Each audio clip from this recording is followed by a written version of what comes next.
kami dari kuasa hukum ya, tergugat 1 dan tergugat 2 hadir mewakili klien kami untuk menghadiri sidang mediasi ya, yang kemudian sidang mediasi ini dipimpin oleh Ibu Luciana Apang ya. Jadi pada prinsipnya pada pembicaraan mediasi tadi penggugat menyampaikan isi gugatannya. Tapi ada hal yang menarik, hakim mediator ada menyatakan bahwa perjanjian itu tidak harus tulisan, bisa lisan, karena itu pernah terjadi pada saat zaman dulu beliau sebagai di kampung ya gitu. Dan kemudian kami dari tergugat 1 dan tergugat 2, ketepatan saya ya, yang sekarang dijuluki pengacara kampung, mengaminkan apa yang disampaikan oleh Ibu Luciana, bahwa sampai dengan sekarang saya masih mewarisi perjanjian lisan itu, yaitu sampai dengan sekarang saya juga masih berkomunikasi by phone kepada buruh tani yang di kampung kami ya, saya sebutkan Desa Narigunung, Kecamatan Tiganregat, Kabupaten Garut, Sumatera Utara. Saya masih berkomunikasi. Saya suruh dia ya, buruh tani itu, untuk bercocok tanam ya secara lisan dan sepakat tidak melakukan tekanan kepada buruh tani itu. Ya, sepakat di situ. Artinya ketika kami sepakat maka ada prestasi di situ. Nah, kemudian kami sampaikan bahwa kalau misalkan mediasi itu salah satu unsurnya adalah berdasarkan Perma 1 2016 adalah beretikat baik. Tetapi yang jadi persoalan adalah ketika kami ingin melaksanakan mediasi hari ini, ya kemarin kuasa hukum penggugat ada mendesak ya melalui rekan media juga untuk klien kami segera ya menghadiri panggilan ya, padahal ini kondangan ya sebenarnya undangannya ya. Nah, bukan panggilan tapi undangan. Nah, seperti ini. Ya, undangan ke Indah. Artinya kalau mau mediasi jangan dong cari-cari kesalahan. Ya seperti itu. Korbannya 2023 katanya. Tetapi lapornya 2025. Lah emangnya sakitnya lama kok sekarang lapor? Ini kan mencari-cari kesalahan. Artinya mediasi dengan rohnya beretikat baik tidak terpenuhi pada hari ini. Yang kedua saya sampaikan, kalau perjanjian lisan seharusnya tidak ada yang boleh tertekan, seperti kami sampaikan. Nah, kemudian lanjutannya adalah dilakukan mediasi lanjutan tanggal 1 Juli. Saya pikir demikian. Silakan, rekan Wan. Dokter RG itu tertekan ya, Pak, ketika ada kesepakatannya? Itu sudah pasti dia merasa tertekan ya terhadap produknya yang diburuk-burukan mulai Oktober 2024 dijelek-jelekkan, bahkan ada bahasa yang nanti kita akan buktikan di sidang pidana, kredibilitas dokter akan hancur. Itu kan tekanan.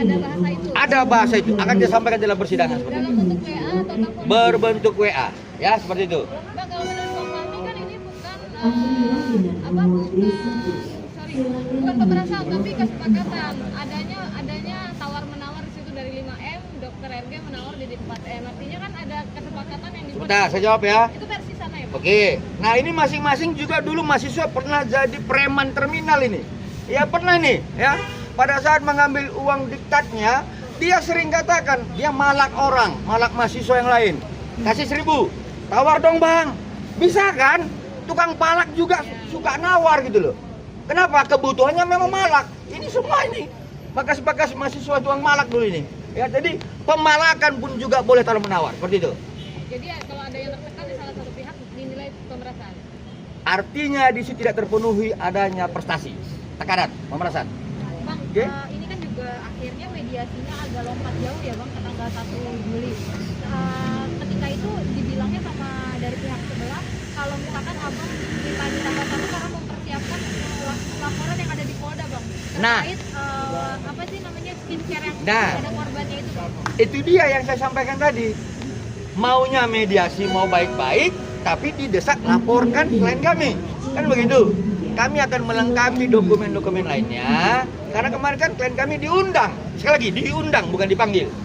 ada beberapa dokumen termasuk CV-nya dan lainnya kami harus laporkan kembali ke Indak hari Selasa. Bukan kami tidak mau, tapi karena memang kami sudah menjanjikan itu. Seperti itu. Tanggal berapa itu Bang mungkin menyerahkan dokumen? Silakan, Pak Robert. Mana Pak Robert? Ya, jadi sesuai dengan permintaan dari Indak kemarin itu, kita dikasih waktu tanggal 24. Jadi kebetulan tadi pihaknya penggugat meminta kita ketemu tanggal 24. Sementara kalau kita datang ke sidang sini tanggal 24, di Indak kita nggak datang. Nanti diomongin lagi, tuh nggak datang tuh ke Indak, nggak datang kan masalah kita begitu. Ya sementara kita mau baik-baik mediasi, kita dijeplosin di Indak, nggak tahu mediasi apa jadinya kalau begitu. Ya, jadi kita masih ke Indak, harus kita lengkapi. Kalau nanti di sana nggak, itu lebih penting. Ya, katanya nanti kalau nggak datang ditangkap, ya kan katanya ditangkap. Tapi lebih penting itulah daripada mediasi ini. Jadi kita minta dimundurkan lagi tanggalnya. Berarti tanggal 1 PRG-nya juga akan hadir ya Bang pada tanggal 1 Juli mendatang untuk mediasi sendiri. Nah begini, perkembangan ini ya, seperti hari ini dia nggak datang.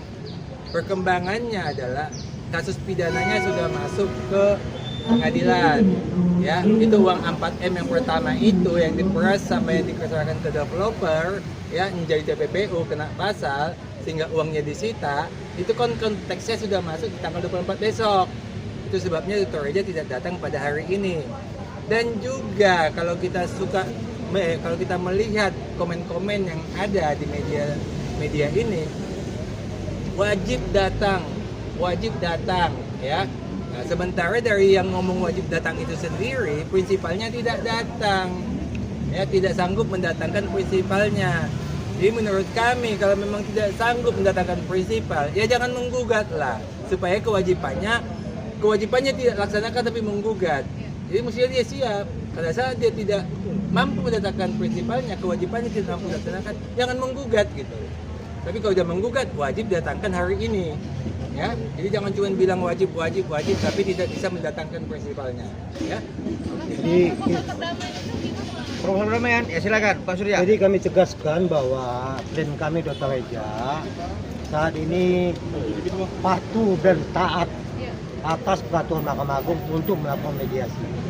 Mediasi tentu kami laksanakan, tapi dengan pasti kami nyatakan klien kami tidak mau berdamai.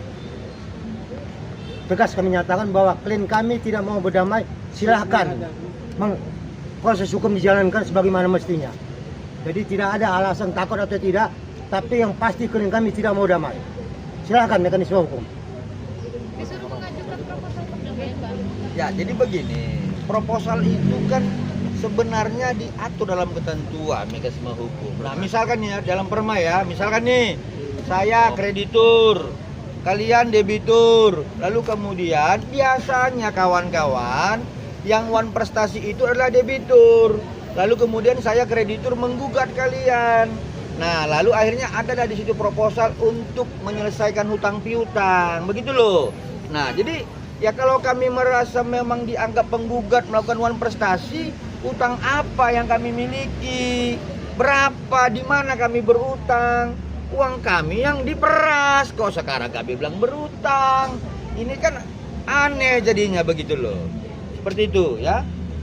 Bang, dari 4 miliar yang disita itu Abang sudah terinfo belum Bang? Berapa jatah MM, berapa jatah Mayu? Nah itu nanti akan dibuka dalam dakwaan ya. Itu kan materi pokok perkara. Yang pasti bahwa terjadinya pergeseran uang 4 miliar itu sudah dilaksanakan sebesar 2 miliar secara transfer dan sebesar 2 miliar secara cash langsung. Dengan bahasa ancaman, tekanan, kalau lu nggak kasih, hancur kredibilitas lu. Seperti itu. Jadi begini, uang itu bukan dibagi-bagi, bukan dibagi-bagi untuk berdua, bukan. Uang yang 4M ini digunakan untuk membayar ke developer. Karena penggugat punya kewajiban, dikasihlah uangnya ke developer. Akibat pemberian uang ke developer ini menjadi TPPU. Itu penyebabnya TPPU-nya. Jadi supaya mungkin tanya TPPU-nya di mana? Uang yang diperas 4M diserahkan ke developer, itu menjadi TPPU. Karena dia dua-duanya kena pasal, pemerasan TPPU kena pasal, makanya uangnya disita. Ya, jadi uangnya disita. Jadi jangan salahkan kami kalau uang itu disita, ya memang itu kena pasal dua-duanya. Jadi bukan dikasih ke Ismail sama ke NM enggak. Oh, transfernya ke itu bang. Transfernya itu ada dibuat transfer not kita kepada PT Bumi Wasesa, ya. Nah, itu jelas ya. Mungkin penyidik menduga bahwa di situlah terjadinya TPPU, ya. Jadi uang yang diperoleh dari kejahatan kemudian dialihkan kepada sesuatu, itulah TPPU-nya. Seperti itu ya. Yang Oke. cashnya bang, Yang cashnya tanya nanti saudara kita di persidangan mau dikemanakan kita nggak tahu. Namanya cash, dibagi sama siapa, dikasih sama siapa, nanti di persidangan akan dibuka. Sini kita membagi kepada siapa. Kalaupun nanti saudara kita mau pasang badannya sudah, ya nanti kita buka di persidangan seperti itu. ya udah oke bang, oke bang. Cukup. Udah cukup bang. Ya.